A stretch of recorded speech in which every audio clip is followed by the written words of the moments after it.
State governments are expected to lobby for compensation for increased electricity costs as a consequence of the proposed federal carbon pollution reduction scheme.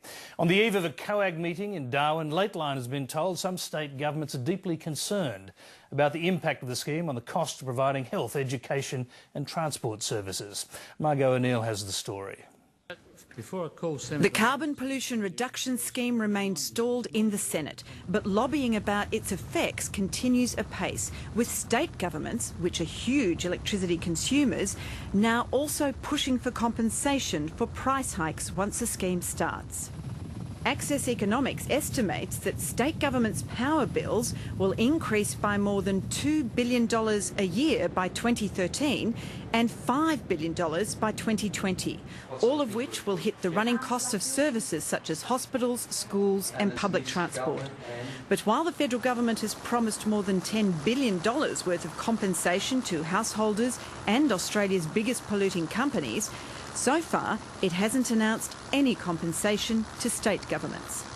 It's inconceivable that anyone could think that the big polluters are more deserving of assistance and compensation than the state governments who provide essential services like health and education.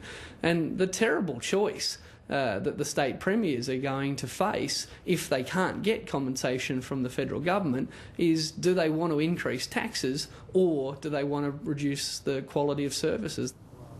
And that's not the only problem for state governments. Under the proposed new carbon emission laws, the federal government will raise billions of dollars in revenue from pollution permits, but state governments will get nothing to help pay for the mounting costs of adapting to more extreme weather.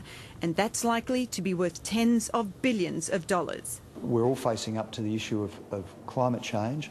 The cyclone that struck in 1974 was more severe than had ever been before.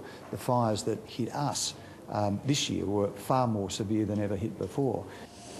Victoria is still reeling from the effects of this year's deadly heatwaves and bushfires. It's already planning to replace damaged tram and train lines. All states also face the cost of building seawalls against rising sea levels, as well as increased health and emergency services. There's a real fiscal time bomb in this. The federal government's collecting all the money and the state governments are signing up for all the spending. It's ill-conceived and it needs to be fixed. The federal government disputes the accuracy of the Access Economics figure.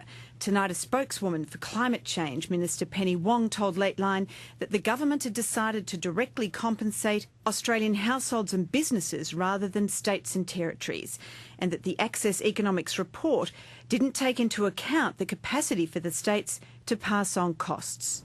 Margot O'Neill, Lateline.